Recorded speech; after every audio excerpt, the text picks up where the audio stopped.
لالا چېرته ځې په دې توره شپه؟ زما د مخې نه خوښه، نن زما قسم ماتېږي، زما د مخې نه خوښه خورې.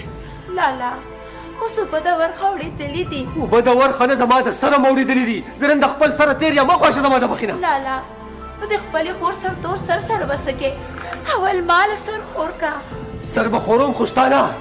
دا بېشه چا چې زما په مخ توکلي دي، چا چې تا نه ما ته جواب راکړی دی، به د نوشین په سر د دلدار د کور لپټه خورېږي.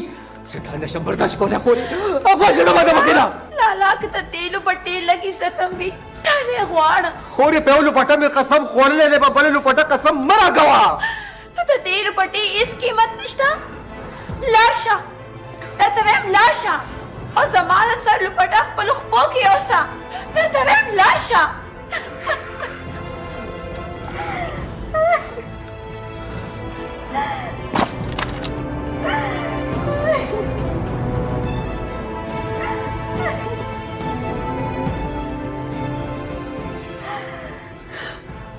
ټوپک جنګ به نن ستا د اوښکو په خاطر پرېږدم، خو زما دویم جنګ چې د ضد دی هغه به خپل سر ته رسوم.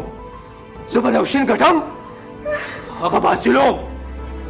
خورې دا مې دویم قسم وګڼه، دویم قسم.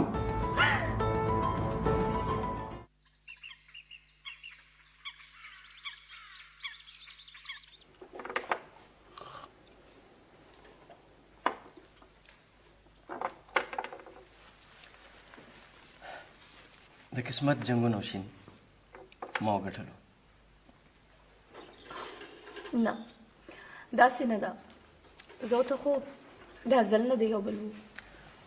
نو خو ټیک شو که نه، قسمتونه هم په ازل کې لیکلی شي. ډېر چالاک نه دلدار.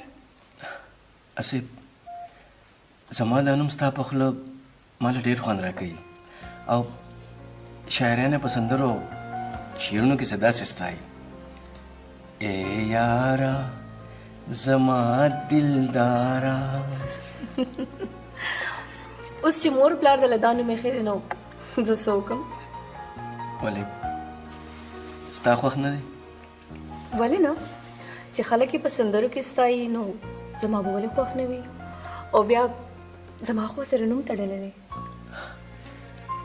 په دې تړون خوشحاله یې؟ دا هم د تپوس سوال دی. نه اسې ګپ مې لګو. ناشته دې یخه کړه، ښه به ناشته وکړه. نه زه ستا خبره مه وکړم. څه مطلب؟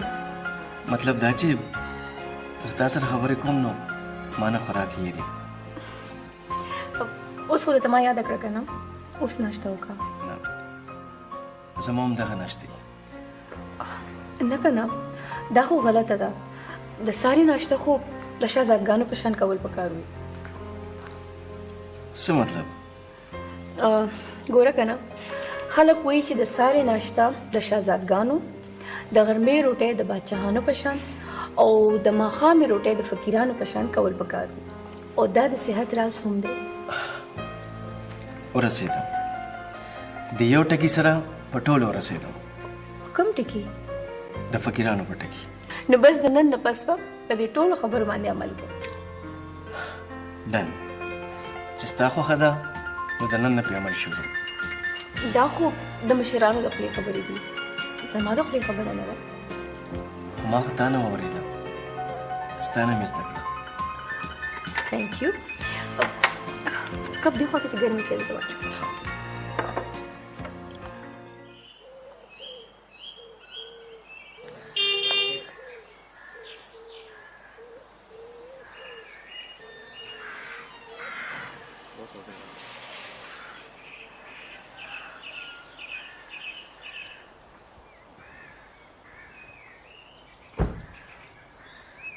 او جانشیر خان په خیر په خیر په خیر. السلام علیکم. السلام علیکم. راځه راوړه. ګلزار خان په خیر. السلام علیکم. راځه. څنګه چل راځه کینې. دیکھو کینې. څنګه چل دی؟ طبیعت څنګه ټیک ټاک برابر؟ شکر الحمدلله. الګا کاشفه چیر راوړه ښه. دلاور خانه ویم دا خوشحالي رانه ډېر وخت ونه لیده. زما چې کم سوچ دی نو هغه سوچ ولا تام کړی دی نو وایم یار مې نیسه چې ستا په زړه کې تیر شي نو زما په خولې راشي بس نو تا نه بغیر نه کېږي زما د منزله پورې به زما ملګرتیا کې دلاور خانه جانشیر د یارانو یار دی او جانشیر یار په نیمه لار کې نه پرېږدي او ستا منزل ته مې داسې لار سمه کړې ده چې ته به هم وایې چې شپاړه سه هغه څنګه وایم داسې خوږه ګولۍ به ورکړم چې ټول عمر به پشپن وي دلاور خانه په خوږه جواری به یې دله بلد کړم